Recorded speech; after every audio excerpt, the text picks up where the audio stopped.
You were pretty much drinking 40 to 50 drinks a week. Yeah, Totally functional from the outside, but you're just dying in the inside. I blacked out. And the next morning, I woke up in my closet and I was cold and I was confused. I was like, I cannot keep going like this. I'm talking with Jess today, a mom who went from drinking morning, noon, and night. You guys, her turning point, a lot of us can definitely relate to this. She's been sober since January 23rd, 23, and her story is all about finding gratitude, faith, and freedom on the other side of alcohol. Jess, thank you for letting me be the first one to interview you. Hey, Megan, thank you so much for having me today. Yes, thanks for doing this. So exciting. Absolutely. So you were pretty much drinking 40 to 50 drinks a week. My drinking started when I was around 14 years old and I got worse like through college.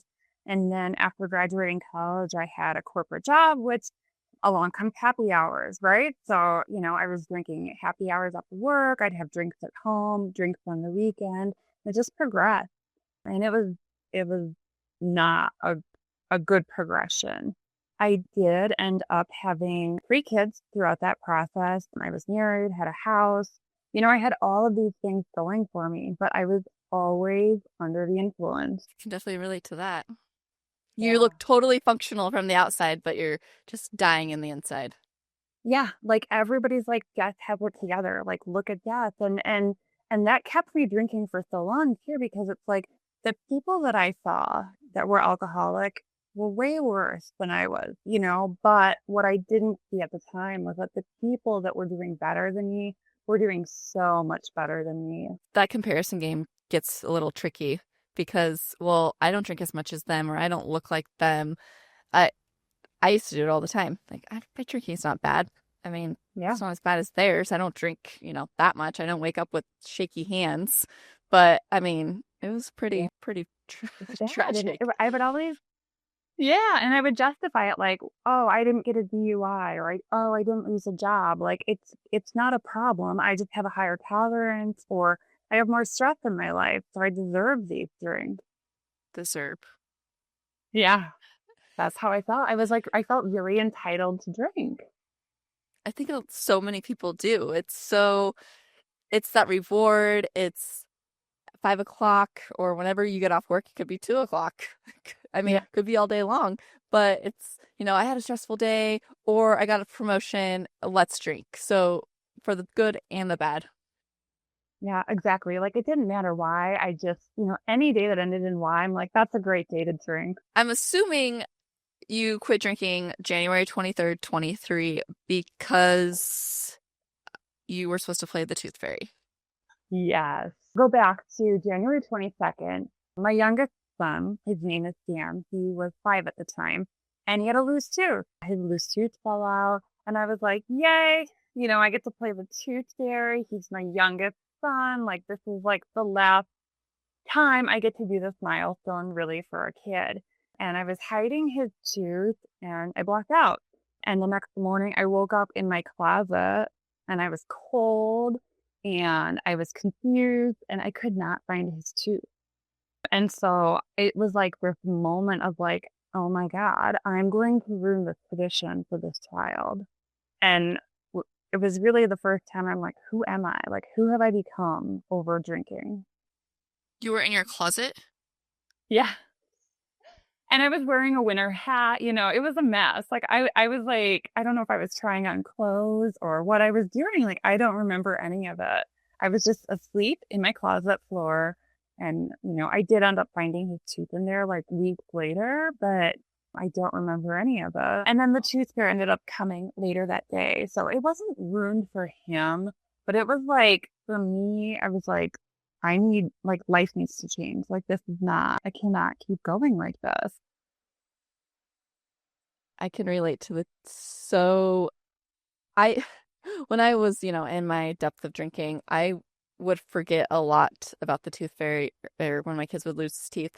But to be fair, I still have a hard time remembering being the tooth Yeah. fairy, even sober. The first couple times since I was sober and the kids lost their tooth. I was like, I got this. Like, this is awesome. Like, I mean, Yeah. hello.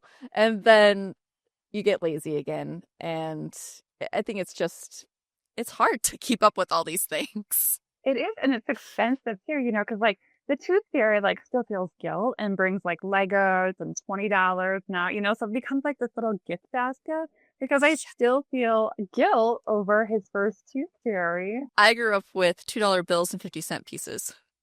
Well, that's kind of cool though. Yeah. So I was like, why can't my kids have that? No, they need Yeah. $5 bills, $10 bills, $20 bills.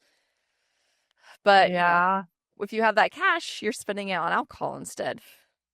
exactly. So, yeah, so after that day, I put the boys on the bus. They went off to school and I'm like, I'm not going to drink today. And at that point in my drinking, I would like, spark my coffee in the morning or have a mimosa or have a truly because, I felt entitled. I had a really stressful job. I had 3 kids. Like it's like the pressure cooker getting these kids on the school bus in the morning. And so I was like, I just need to calm my nerves. And so that day I was like, I'm not going to drink today.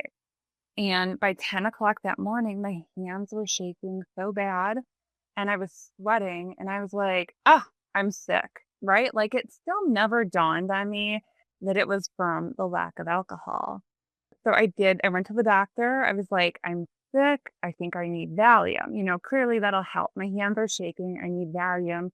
And the doctor smelled me, which is really embarrassing. He smelled me and he's like, you smell like alcohol. He's like, I think you need to go to an AA meeting. And it was like, oh my God. So, wait, you're going in with withdrawal symptoms and he says go to AA, not like to help you with detox? I mean, at that point, he had talked about that too, but I was like Oh. in such denial that I was like, you Oh. know what? I will join an AA meeting and I will prove it to you that this is not what I need. And I will be back tomorrow to get my Valium. So it was like, I was that stubborn alcoholic that like couldn't hear what the doctor was saying to me. And I'm assuming you were like the rest of us lied about how much we drank. Oh yeah. He's like, what did you drink yesterday? And I'm like, just, a couple of treaties, no big deal. Or, and he's like, how much do you drink in a week? And I'm like, 2, 3 times a week. Like I never told him that it was like every day that I would drink in the morning or, I'd have a margarita with lunch. Like I never disclosed that until I got into AA. And I So, think a lot of it too, oh, sorry. I think a lot of it is that there were never consequences. Like I was able to keep my house, keep my job, keep my kids. Like all of these things were going for me. And I never faced the real consequence from drinking. I think that's what a lot of people, why they're in denial is because their life is still put together on the outside. But really, Right. I mean, because I've known people that have hidden bottles and glasses all around the house and still say they didn't have a problem. To me, I think closet drunks are the worst because you're literally hiding it even more so than those of us that are flamboyant about it. Yeah, totally agree. And like, I had wine in my dresser next to me when I was working over COVID. COVID was so stressful, and like being at home with the kids, I was like, how do people deal with this? And so I'd like take sips out of my wine bottle during the day, and the bottle would be gone at the end of the day. And then I'm like, okay, it's 5 o'clock now. I can really start drinking. So, give us an example of a day in the life of your drinking days. Work day or weekend? We'll Because start like, with yeah. the work day. Let's start with the Okay. work day. Okay. So, I think I had some questions for myself when I'd never ate breakfast. I was never a breakfast eater growing up. But towards the end of my drinking, I became a huge brunch person because you could get bottomless mimosas for $25. I live out in Vegas. And so towards the end of my drinking, I, would go to brunch like 4 or 5 times a week, not because I wanted the food, but because I wanted the mimosas that would come with it. So, on a typical work day, I'd have to have a couple of sips of something to take the edge off before I started my day. And then it was always, I work from home. So that, adds to, it was easy for me to drink during the day, but I'd get the kids off to school and taking conference calls, my coffee had a little something in it. Then over lunch, if I had a lunch meeting or a lunch appointment, there was almost always alcohol, and it was normalized, right? Like this is a business meeting. It's acceptable. And then at that point, I've had two drinks already by lunchtime. And so I'm like, I can have one more, but I have to stop drinking at 3 because the kids have to get off the bus. I have to pick them up from school. And so I'd have to like taper it down for a little bit so I could be mom because I love being a mom. Like I think it's the best thing ever. I was like a super involved mom, but it was easy to drink while being a mom because so many of the other moms are drinking too. I was Yeah. talking to someone the other day and I was like, there's not coffee in those mom Yeti cups. Like, I hate to be the one to like bear the bad news, but moms are not going to or to soccer games with coffee at 4 o'clock in the afternoon, I was and one of so it's those like moms. this, yeah, it's this mommy wine culture. It's Yeah. so toxic. And like new moms, like it's so dangerous to normalize alcohol consumption like that. I think a lot Um, of us don't know, we don't learn how to cope. Maybe we didn't have good coping skills or learn coping skills when we became parents. So a yeah. lot of us, I mean, I can speak for myself, it's so easy to turn to the bottle because you're so stressed out. I mean, Yeah. life and I mean, being a mom is the most rewarding job, but it is the hardest job. When I quit working full time and became stay-at-home mom, I was like, this is Hmm. the hardest job I've ever done in my life. Would I trade it for anything? Absolutely not. I mean, I love being with my kids, but it is a hard job, and I think a lot of the stay-at-home moms can relate. Yeah. It's definitely hard. And I wish in some of those like, mommy and me groups and stuff like that, they would talk about how hard it is instead of like celebrating with play dates and wine and like I wish people would really talk about how hard it is without feeling judged. Yeah. I mean, I've had people comment on some of my podcasts criticizing me for saying how being a mom is hard. And I mean, I, I can understand why there's some criticism to it, but at the same time, if you are a parent, you definitely know, especially when your kids are so close in age. Yeah. So many of us have the same, our days look the same. They're fighting, they're screaming at each other, and it's just I couldn't imagine having three. Yeah. Well, and mine are spaced out. So my oldest is 16, my middle is 13, and my youngest is 7. But it like Okay. for those that are judging you, shame on them because like now my oldest got his driver's license last week, and that is petrifying. He did Yeah. so well in driver's ed and on his test and everything, but I still feel like, oh my God, it's like big kids, big problems, little kids, little problems. They're still problems, but like they have real problems when they're 16. Well, and I think we have a lot of mom guilt at the end of the day. Oh, I should have done that better. Or maybe I should have handled this better. Mhm. Or, was I too hard on them? Maybe I should have talked to them a little nicer. Or, you put them to bed and all of a sudden the day comes flushing back and you're like, oh, I sucked today. It's Yeah. just one of those mom guilt things. And I don't know about you, but for me, like the mom guilt is so much less now that I'm sober because it's like Yeah. I can pause and say like, you know what, guys, I'm sorry. I snapped because of X, Y, and Z, and like my feelings are valid, but my response was not. And so like sobriety has like allowed me to be a better parent. Yeah. Same.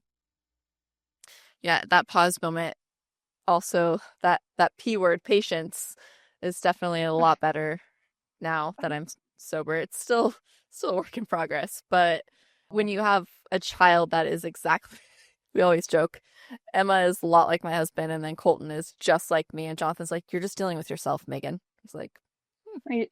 You're like, that's and why my it's so mom said hard. the same thing. She's like, "No wonder he's hard for you because he's you, Megan." And I was like, "Oh man," but I think I that's wouldn't true trade it for because anything.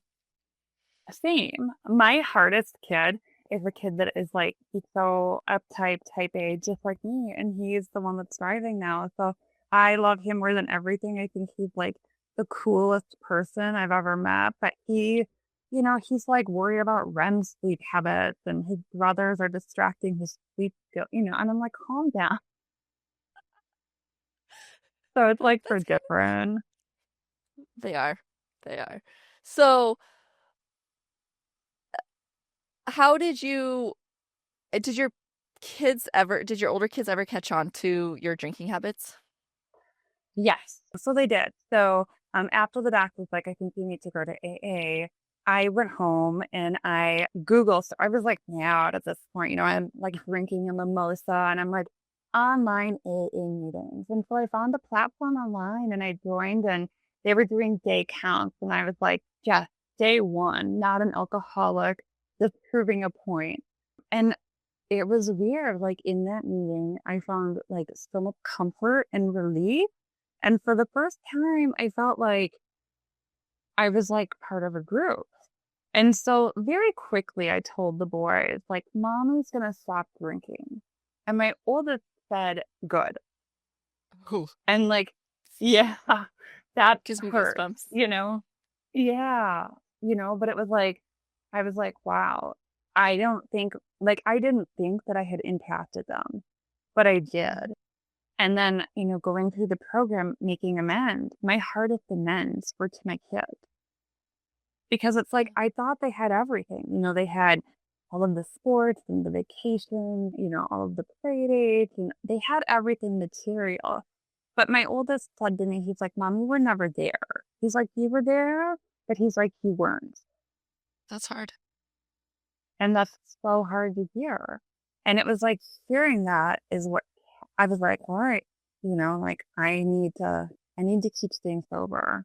Not only for me, but for them because they deserve to have a present mom. The kids do deserve to have present parents, and I think I mentioned this in other podcasts. It doesn't matter what age our kids are, they still deserve sober parents Mhm. because it just means that you're choosing alcohol over your own children. And how many of us were selfish and chose alcohol over our own children for so many years and still do. Yeah. Some still do. And the kids know, right? Like they know when mom's like physically present, but emotionally not there. And my oldest also said, he's like, when you had all the mom get togethers and like put us in the basement, he's like, we knew what you were doing. He's like, we knew that you guys were wasted upstairs, like carrying on, being loud. He's like, we knew. And he's like, and so for me, like hearing that, I was like, holy cow, like it really does impact kids. And you think you're doing your best to just be like, Mommy's having fun with her friends. It's been a long week, but they're not stupid. It's been a long week. So we deserve to drink, right? Yeah. So speaking of that, what did your weekends look like? My weekend. Okay, so this is like a funny. I was talking with my boss one day and she's like, what did you do over the weekend? And I was like, oh, I got day drunk. And she's like, what? She's like, I'm like, I went on a pub crawl and I got day drunk and I drank all day on Saturday and then I had to recover on Sunday. And she like looked at me with such judgment. And I was like, oh, do people not do that still? I thought people did that because the people I was hanging out with did that. But my own boss was, and she was so taken aback by my answer that she was just like, okay, well, let's get down to business. I And had a I shirt felt, that said you had me at day drinking. Like yes, you were cool if you were day drinking. right? Like I still thought it was cool and it was the thing to do, but she clearly judged me and that stuck with me for a couple of years.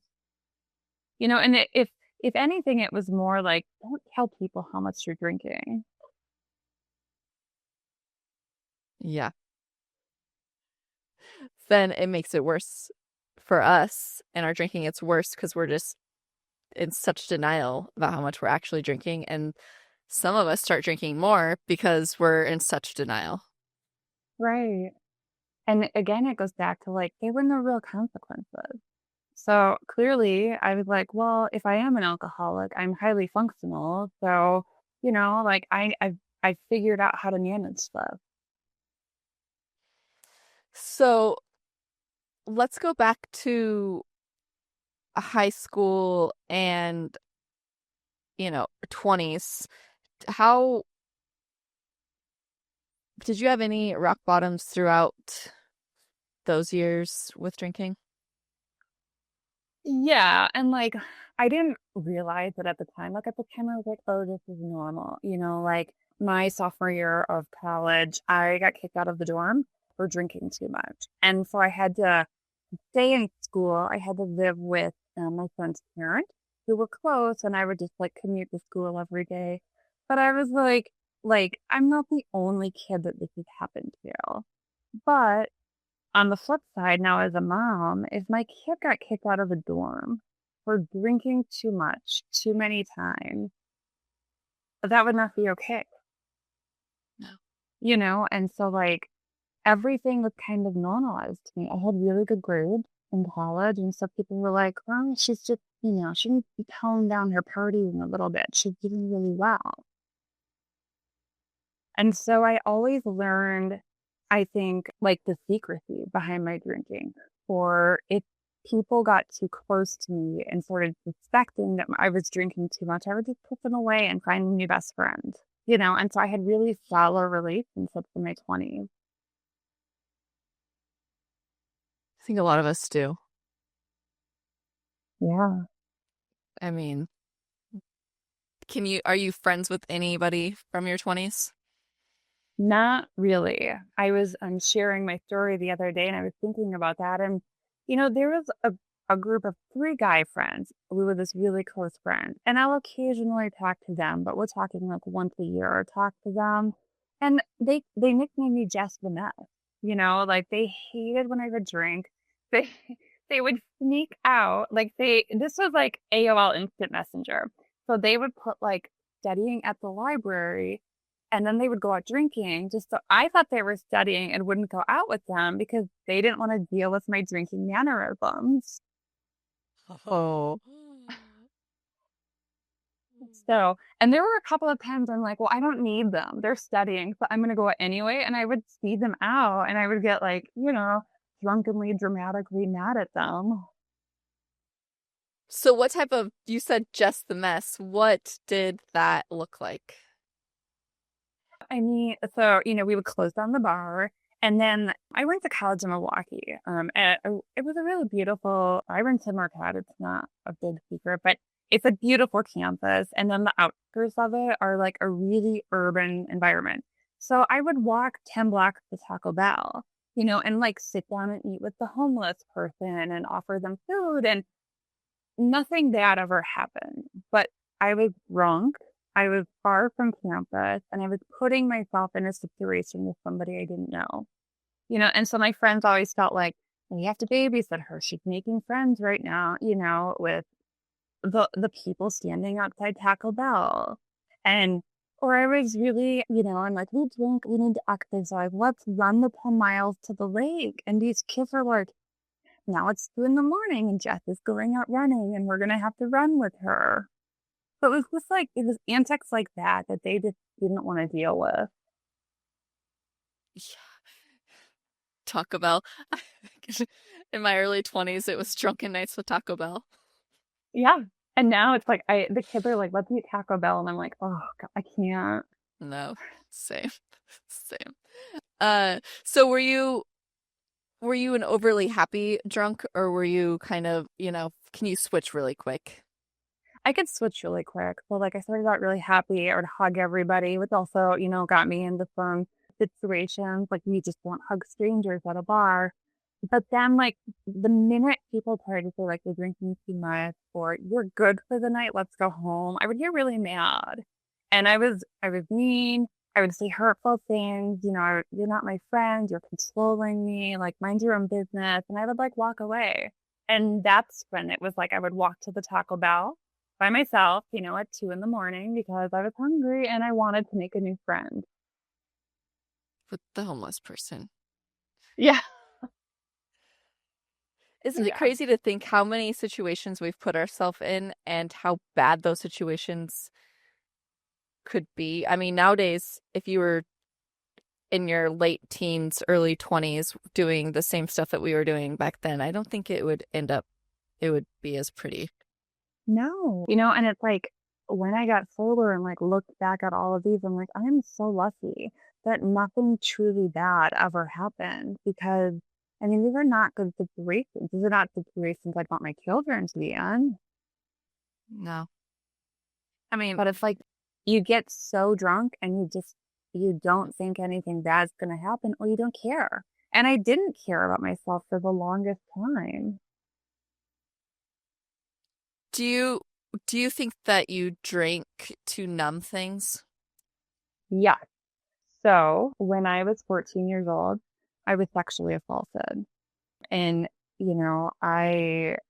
I think like immediately it was shame, it was disbelief, I didn't trust anybody. I didn't know how to process it. I didn't have the skills to process something like that at 14 years old. And I remember that night I was like, nothing is ever going to take away what has happened to me. So I stole vodka from my parents and had my first screwdriver. And I drank screwdrivers in my room all night because I just didn't want to feel. Was it somebody that you thought you could trust? Yes, it was somebody that I thought could trust. And that That's makes it worse. it does. It's somebody that's close to you.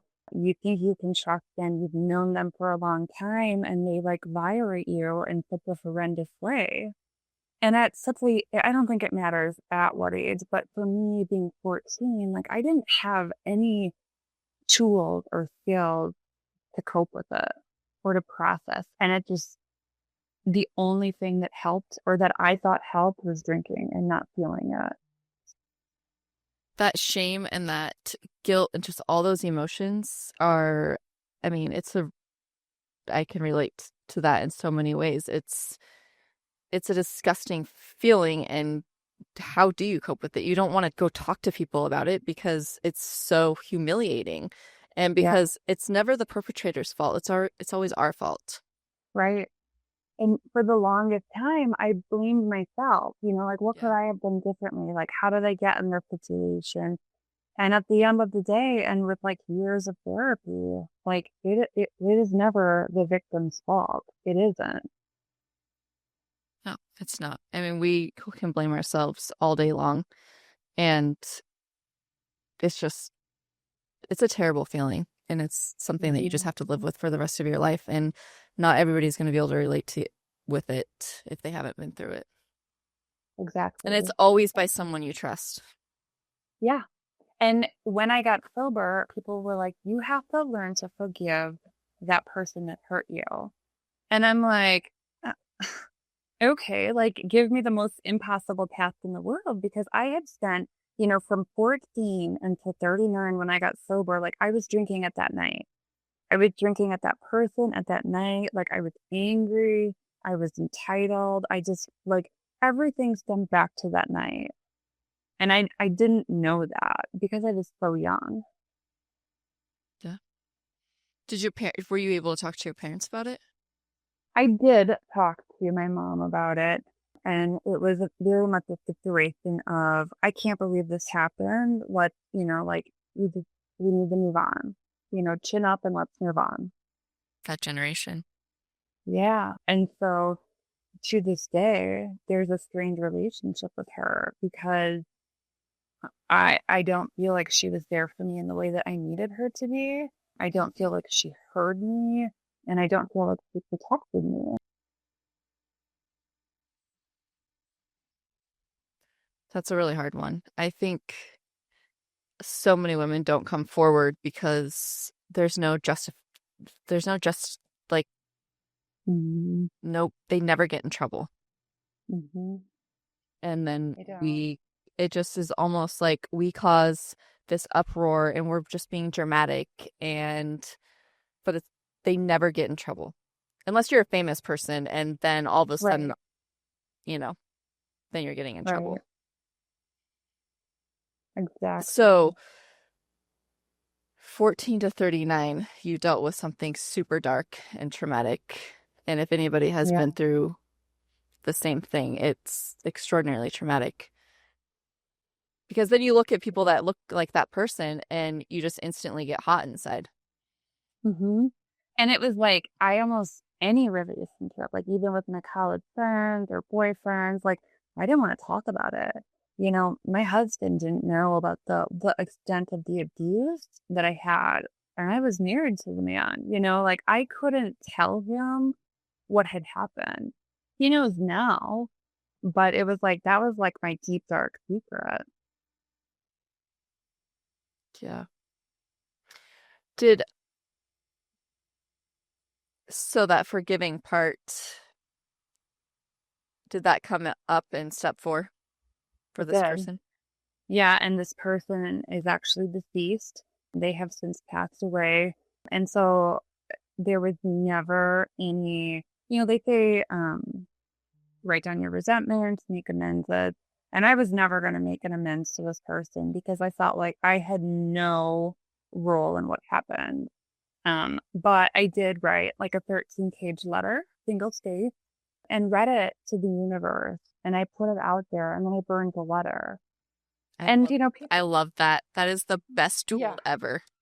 Yeah, like I just needed to put it out there, needed to get it off my heart, my chest. Like I needed to move forward and I needed to stay sober and I didn't know how else to deal with it. So I did the letter, I burned it, and I spent probably a year of my sobriety, like praying every day that I could forgive this person. And it finally came. And like one day I woke up and I was like, I, it's not right, but I forgive them because it was only holding me back in life. And it took me so long to realize that. I'm that stubborn that it took me that long to realize that. Good for you. And my trauma therapist told me to do write the letter Yeah. and burn it thing. And you can use that for anything. And it Yeah. definitely, there's a release. I tell my clients to do the same thing and that resentment list. I've done it with one of my therapists. And I did it one time. Well, last summer, I worked on some resentments with her. And she said, Megan, all those resentments are very valid. That person makes you feel emotionally unsafe. And I was like, Hmm. hmm. And it's Yeah. weird because, you know, some of these resentments we think that, well, do I have resentment because I did something? But then when you write them down and you read them to somebody else, they can help validate like which, you know, or do you have, valid reasons for these resentments? And it just made me feel a little better. Like, yes, I have very valid Yeah. reasons, especially when you feel emotionally unsafe around this person, then Yeah. I mean, it's hard. Like, that amends is super hard. Yeah, you can forgive those people, but at the same time, just because you can forgive them doesn't mean you have to be around them. Right.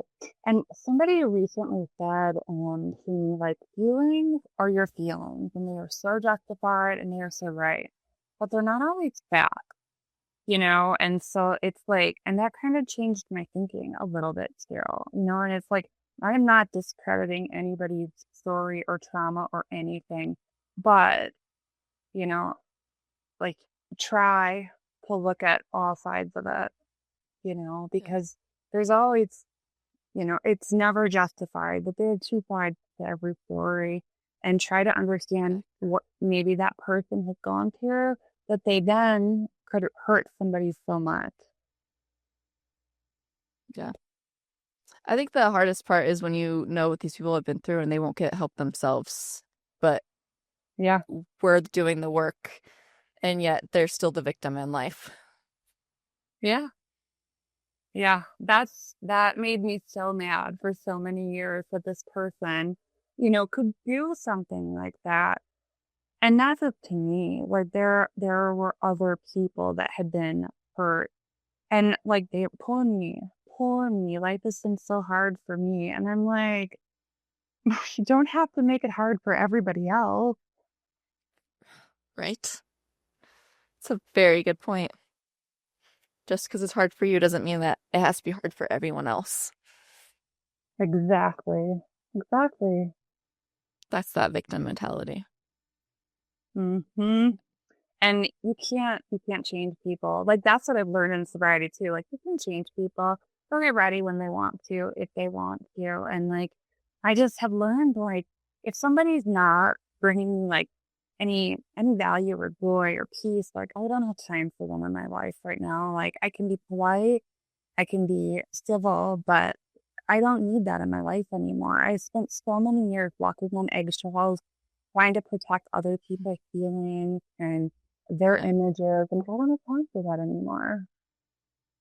exactly. We're working on ourselves and, Right. leading by, hopefully, leading by example. So you Yeah. mentioned social, you were drinking with, you know, the people that you surrounded yourself were drinkers. And Hmm. did all of that kind of change when you decided to quit drinking? Yes. So at first, everybody, well, I think everybody was really shocked when I said, and I never kept it a secret. I needed to tell people I'm no longer drinking. To offer me a drink, like, please, like, I will come to a party, I'll come to a gathering, but I am not drinking. Do not ask me, like, everyone's like, are you sure you don't want to drink? I'm like, do not ask me that. The answer is no. So, you know, so I told people from the beginning I wasn't drinking, and some people were super supportive. I had this mom group, and we would get together like every month, and we'd always celebrate everybody's birthdays, and we'd have a monthly get together at somebody's house. And at first, they were super supportive. They're like, here's some NA1 or, some NA tequila, which is disgusting. So save your money if you haven't Good tried to it know. yet. Good to Um, know. Not. yeah. And then, like, over time, I don't talk to any of them. I was like looking on Instagram the other day, and I'm like, it has been like a year and a half since I talked to this mom group and I thought these ladies were like my ride or dies. And so it wasn't an abrupt transition. It slowly kind of transformed. And, I wish them well. Like, they were such good friends. Like, we had so many good times, and like, we've all changed, and that's okay. Yeah. I think I can relate. It wasn't an abrupt thing. It just gradually was distanced. Hmm. And, there are So, times when I like see a picture and I'm like, oh, that's a bummer. Like, that would have been fun to be there or something like that. But, I'm happy like with the friends that I have now and doing the things that I do now. And, I can go out to dinner and nobody asks me for a drink because they just know. yeah. Yeah. Yeah, I don't get invited to very many things. And I think that was the one thing that really started irritating me. It's like, just because I changed my life doesn't mean that I'm not, like, I can't be included. Right. But it's like you're working on yourself, and I think it's probably not you. It's probably a reflection of them who they're not willing to like Right. look at themselves or their own drinking habits. But Exactly. that it doesn't mean it doesn't hurt, like it still stings sometimes. Yeah. Yeah. I had a situation where I I visit back home like every 6 months. This year we haven't been back at all. And that home is Oregon, I guess.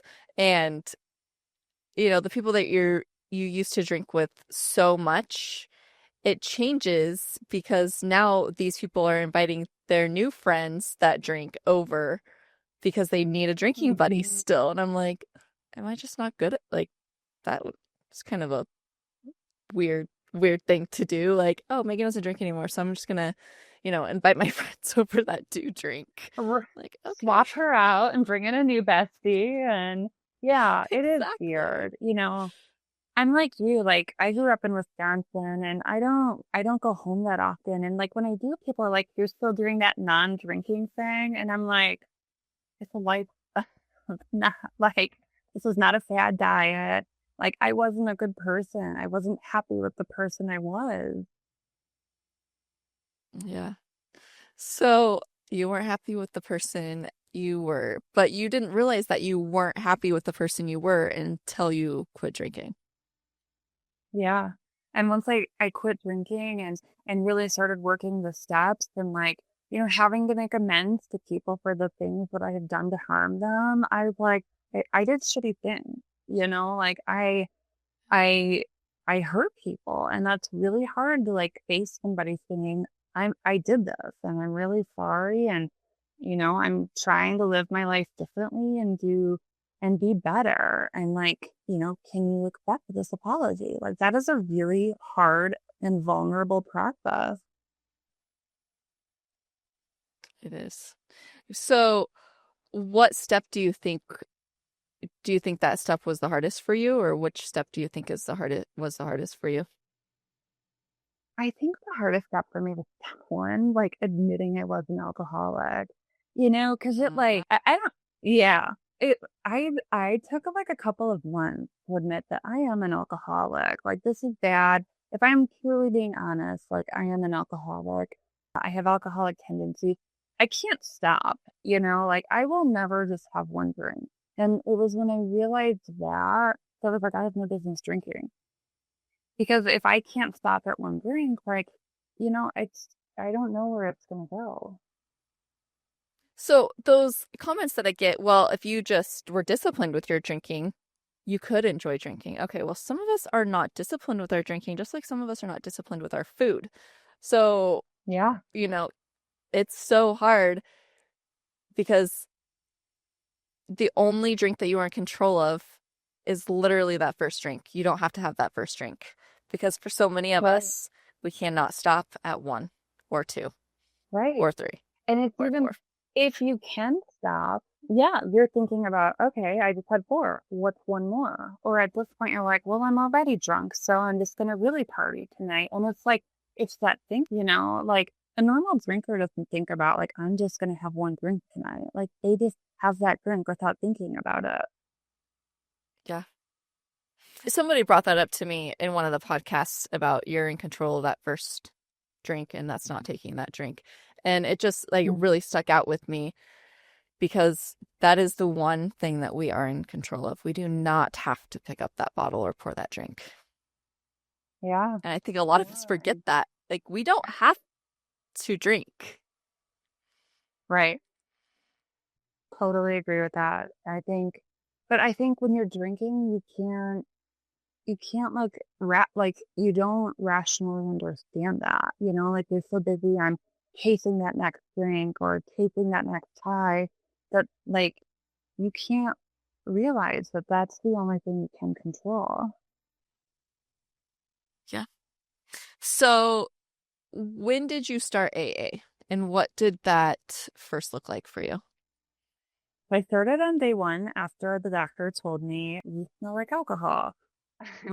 I joined the meeting online and it was so welcoming to me. They're like, because I had said, Jeff, not an alcoholic, here on day one, proving a point.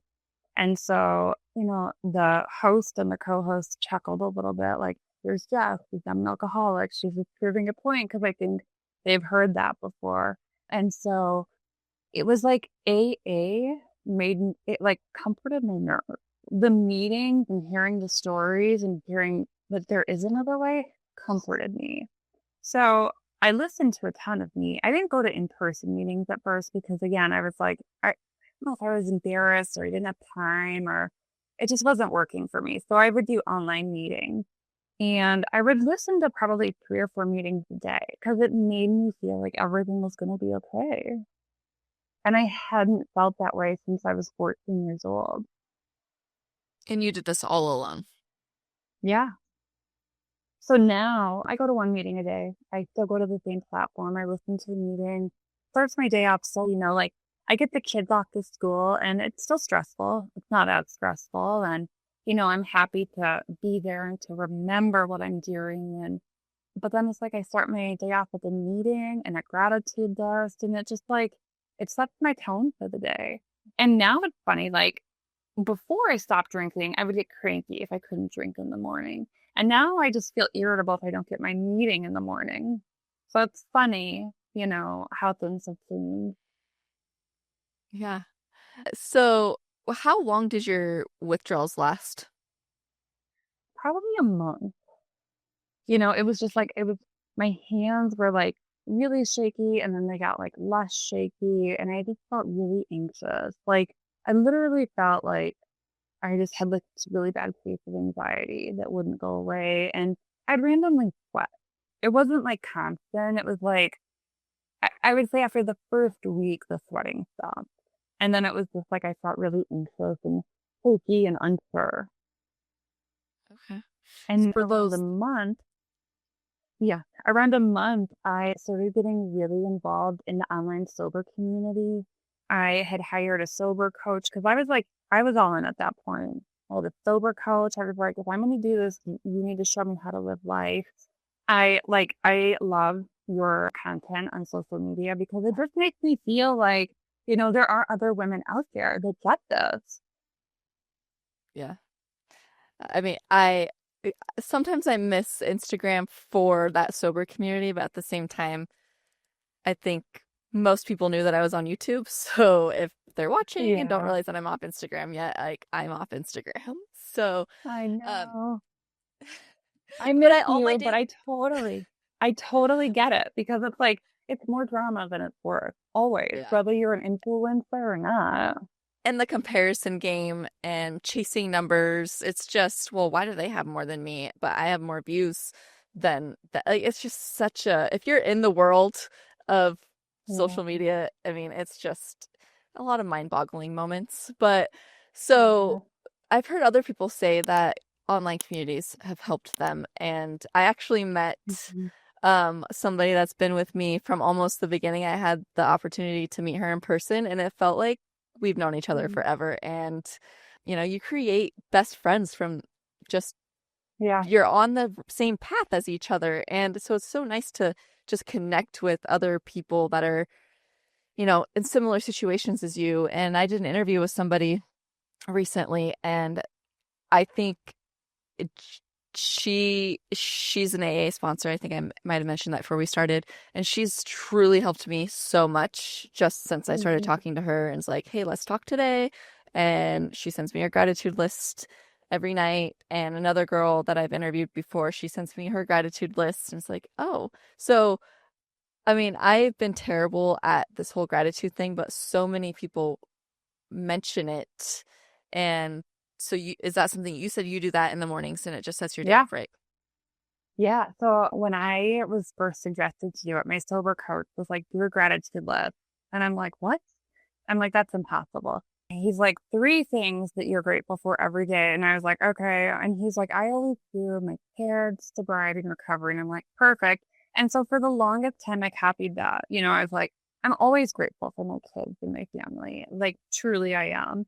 Am I grateful? I'm sober. Now I sincerely, was I at the time? No, not always. But I put it down because that checks number two. And then my recovery, like I've grown so much without being in AA and with being in AA, like I've grown so much. Like I love therapy. I go to a therapist every week. Like I'm proud of all of that stuff because it's making me a better person. And now it's like I have to limit myself because, it's like I'm grateful for so many things. I on my gratitude list the other day it was driving my kid to school because Las Vegas has the most beautiful sunrises like over the mountains. And I never would have realized that before. Had I been hungover and driving him to school, I would have been irritated and grumpy and I would have missed it. And I'm like, one, I'm getting this time with him that is limited because he's 15, he's gonna drive himself. And two, I'm like, look at how amazing this, like, see the beautiful sunrise. Yeah. So I do So do a gratitude list. It's a hard habit to start though. I will tell you, like, it took me a while to get into the routine of that. so many people have mentioned it, and I've sent this lady things that I've been grateful for as soon as she sends me hers, and then I send her like mine. But it is a hard habit to get into, just like journaling or reading, or I mean, Yeah. a lot. It's just a new healthy habit, and it's just Yeah. something that you have to like make it a priority. Yeah. Like do it for 30 days and it'll be a priority. But like, I think when you stop drinking and there's so many things you have to change, now you're like, I have to change all my life and then start adding these new healthy habits. It's overwhelming. It is. Somebody that I coach mentioned, now I get it. When you guys would always talk about do the work, he's like, now I get it. I didn't get it, Yeah. but now I get it. I was like, you got to do the work. I mean, You you don't have just put to. down that Yeah. bottle, you have to do the work. And if you're alcohol free or, just starting this journey, it's you'll understand, you know, it is a job because for It so is. many years, so many of us just turn to that bottle instantly because we had a bad day or we had a good Mhm. day. It was Yeah. sunshiny or And it it's was funny. rainy. Yeah. It's funny, like at first it seems like work, but now it's like if I don't do it, I'm all like, I just feel off in the morning. Yeah. Exactly. That's so all my daily posts on YouTube, I used to post on Instagram as well. And that is my main priority is I use those daily posts as like a little journal outlet for myself. And then it connects with Mhm. my community. And it's just that's if I miss it, I start getting like, I have to get this out. Even if it's at Yeah. 7 p.m. versus 7 a.m. I mean, that is my daily journal. Yeah. But you know what? Your followers, like, we look forward to it. And when you're like late, we're no pressure, but like, it's like it gets to be part of our routine. So we're like, we're ready to. Right? So many people comment, I look forward to your daily posts. And so that is like that keeps me accountable. And like today, as we're Yeah. recording this, I have not put one out yet. And I'm like, crap. But It's it's just the little okay. things that just add up and really truly help, our journeys in a sober lifestyle. It is a lifestyle. It's like I just Yeah. realized that me having an acre is an actual lifestyle. Not drinking is a lifestyle Yeah. because some people don't understand. It's like, well, Megan just quit drinking. It's like, no, it's a literal lifestyle. Yeah. And And if it's you're sober, work. you'll understand. Yeah. Yeah. Totally agree. What's something silly or joyful you've rediscovered since quitting? Like something alcohol would have stolen? Okay, well, so this is silly, but it's like having little desserts with the boys. I used to cut out desserts because I was like, I drink so many calories. I can't afford dessert. But it's like having a little treat or going out for an ice cream cone with my kids is so fun for me. And like my youngest is now 7. There's ice cream all over my car, and it would have upset me so much when I was drinking. And now I'm like, look at the memories that we're having. Like, look at so I think that's just a silly little sweet treat that we do. I love it. That's exactly. I will go get ice cream now because I'm not consuming liquid calories. Just Exactly, you ice cream. can. Yeah. Exactly. So, what did you have any big physical transformations since you quit drinking? I know a lot of people like to hear about the physical transformations. So when I first stopped drinking, I craved sugar. And so I gained like 10 pounds. And I was like, what the hell? Like, I'm giving up all of these calories, but I'm drinking the diet sodas now. I'm eating sugar to get through these cravings. So that was hard for me at first. And then early on in my sobriety, I did the hard 75 challenge. Have you heard of it? I did. Well, it's like, That's what yeah. helped me quit So drinking. I did hard 75 because I'm like, I'm already not drinking. I should exercise twice a week. I should drink more water. My diet change was no sweets. I like allowed myself no candy. I think I said no candy or Well, I think dessert. that's one of the rules is you can't have Yeah. treats. Yeah. And then I was already reading, like I just kind of became so involved with reading different like self-help material. And I lost all of the weight and like I've just kind of maintained it and I've maintained those habits too. So I think I was ready for change and I was ready for new habits and like hard 75. It's really hard, but if I can do it, you can do it because you can do it. Like drinking a gallon of water a day was so hard for me. That was the easiest part for me. Really? Yeah. It would be like 11 o'clock and I'm like, I have half a gallon to drink in the next hour. It definitely is a life trans I mean, it's a mental toughness challenge, which I know a lot of people criticize that as well because it's Yeah. too hard. Well, if it's too hard, then that's the whole point of it. It's supposed to be hard. Right. It's supposed to change Right. your life for the better, not worsen your life. And I don't think anything on there is going to hurt anybody. Like obviously see a doctor or if you're starting exercise, but nothing on that program is meant to hurt you. It's just meant to like help you grow and evolve and build habits. And even if your 2 exercises a day are walking, I mean, everybody has to start somewhere. You don't have to go balls to the wall just because you're doing this program. You need to build yourself up to it. I mean, there's days that I was so fatigued that I would do, 2 45-minute walks outside because I just was tired. And, those were my rest days.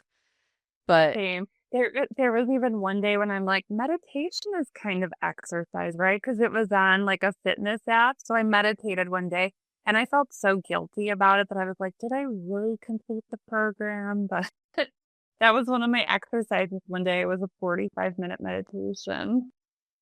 we would do stretching. I don't know. There's an actual Oh, yeah. name for it, but I don't stretch. I am terrible. Okay. My spine guy would agree that Megan sucks at stretching and doing those mobility exercises, but I would do those because it hurts. It's hard Yeah. to stretch to do mobility training for 45 minutes. And Yeah, totally agree. if it's not something that you're normally doing, yeah, yard work's not going to count as an outside workout. But some people try to get away with it.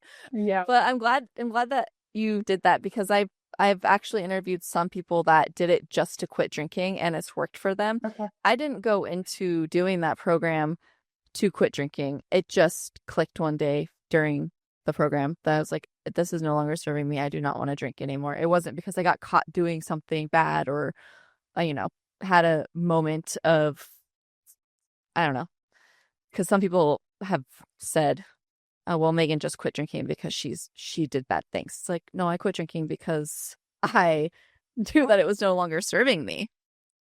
Yeah. And I think that is like the most powerful thing is like everybody can choose when they want to stop drinking. Like you don't have to have a horrible rock bottom moment to stop drinking.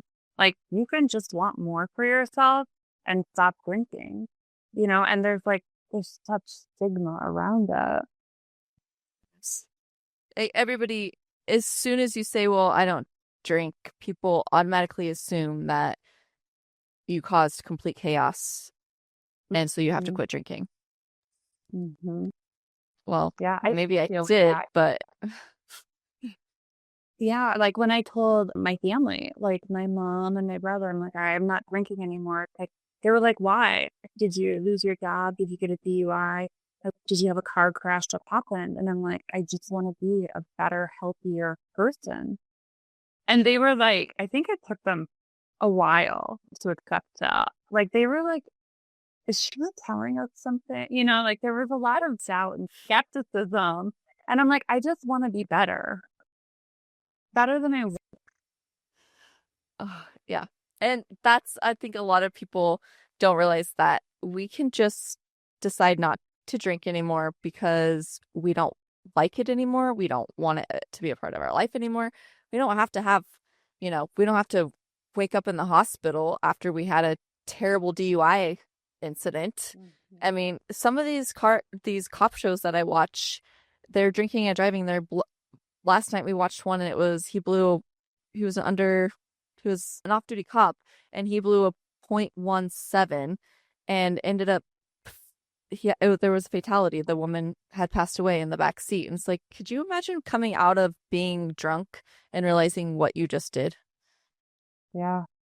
I mean, Thankfully. you don't have to have those moments. You can stop before those moments happen, and you don't need to drink and drive. I know too many. I Uh-huh. mean, nobody's innocent in being. I mean, I can't say that I've never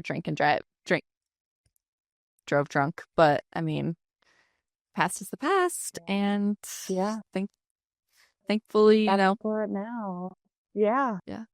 I hear a lot of people have, you know, so many people that I talk to outside of interviewing have um gotten DUIs and stuff, and those accidents could have been fatal. So if they're fatal, your life is over.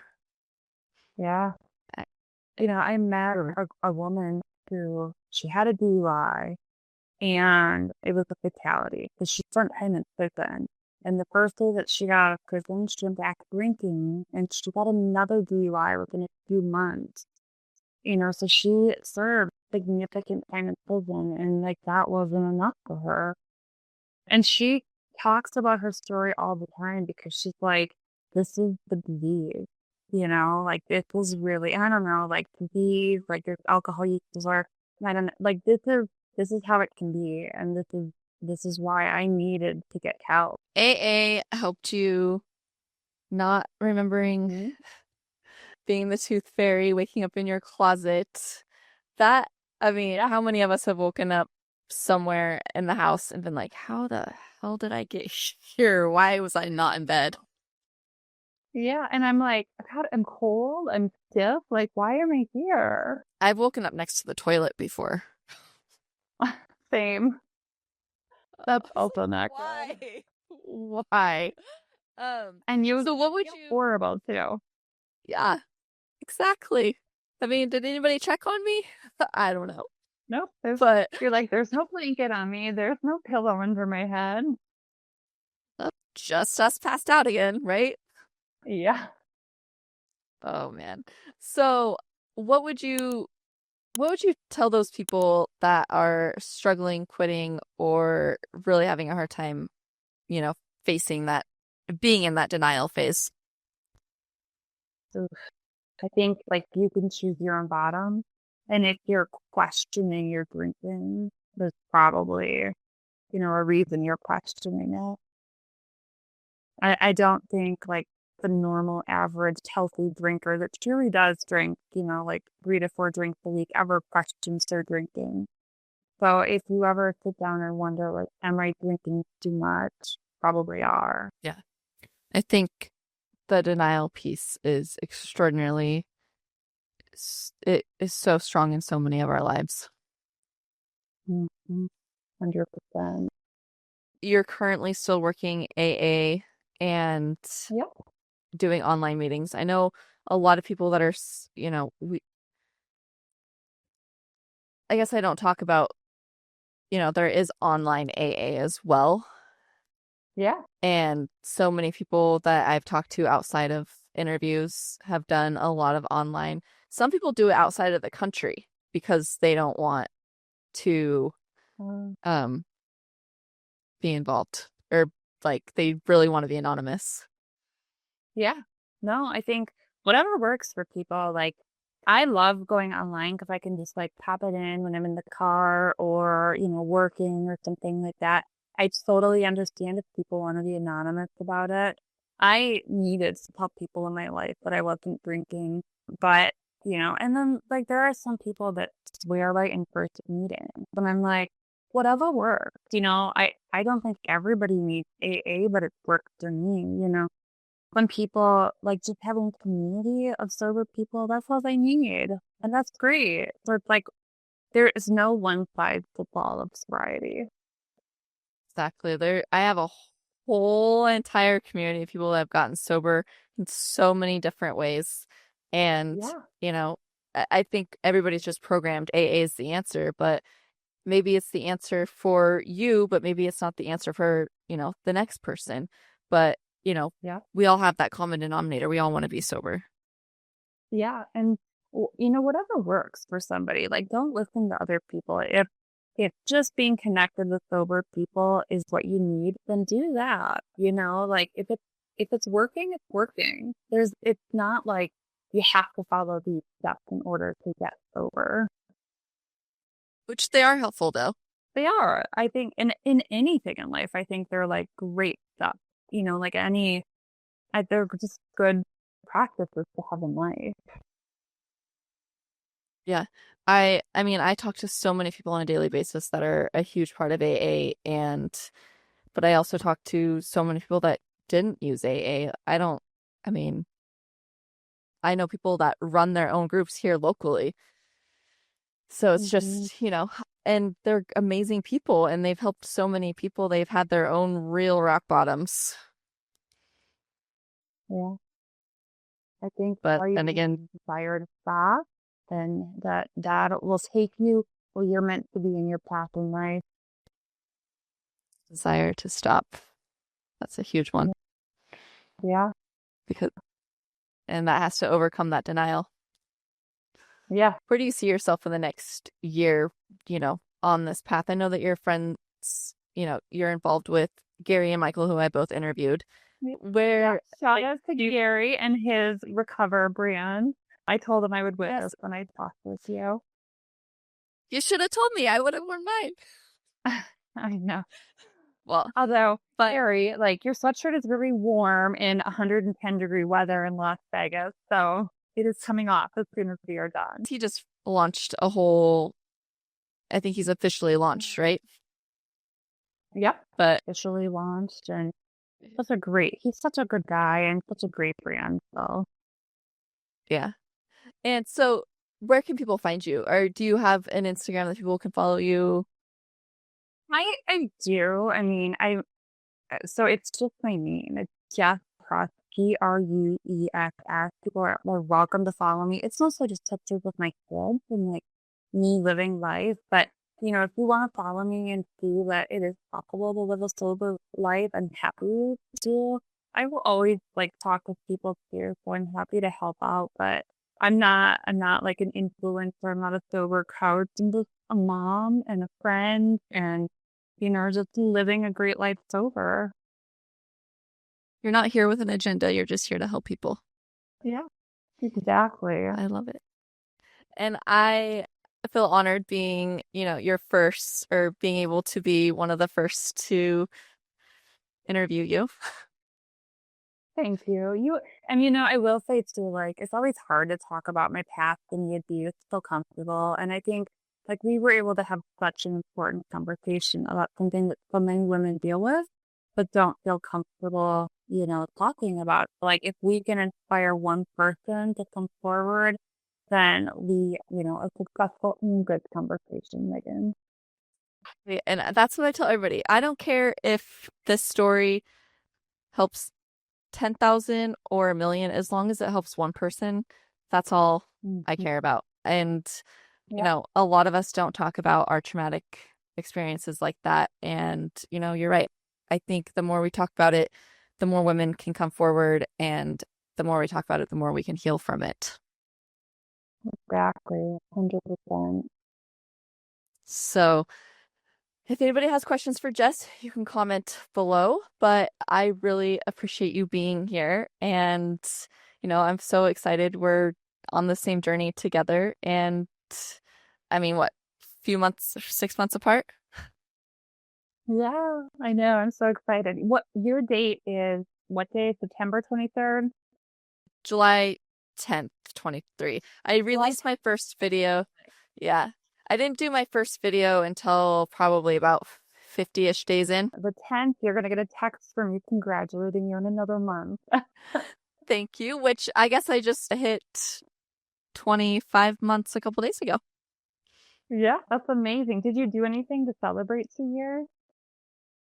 Yeah, I went to my favorite Mexican restaurant and got a virgin margarita. Good for They come in these you. like candy straws, and I mean, I'm a huge Mexican food. I mean, Yeah. I'll eat Mexican food every single day. And I actually, the first time that I went to this restaurant, it was for my first sober birthday, and I got a virgin margarita. And I absolutely loved it. And I was like, this is so much better without the alcohol in it. Yeah. And Yeah, it you can comes with taste the the candy food. straw. Oh, Yeah. I love it. Yeah. So I'm all about So fun. mocktails. I know some people don't agree, but I don't think there's anything wrong with treating yourself to a mocktail once in a while. I mean, it's not like I'm out there I drinking do. 80 Yeah. grams. You do? Yeah. It's Yeah, fun. I drink mocktails. I drink NA beer. I questioned a lot, like, can I do it? But it's like, why am I doing it? Am I trying to escape something, or am I just, like, I'm having chips and guac and I want, a virgin margarita, and I don't think there's anything wrong with that. Virgin daiquiris and margaritas, or Yeah, I remember getting virgin daiquiris as a kid because they were fun. Came in a exactly. fun glass with whipped cream on them.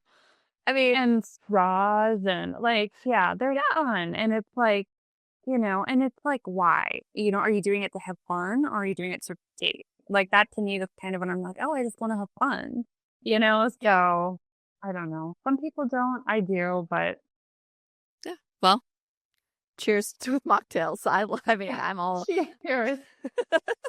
so Next good time to we'll have a know. mocktail. Yeah. Yes. Yeah. Well, thank you for being here, and I truly appreciate you taking your time. Thank you, Megan. Have a good day.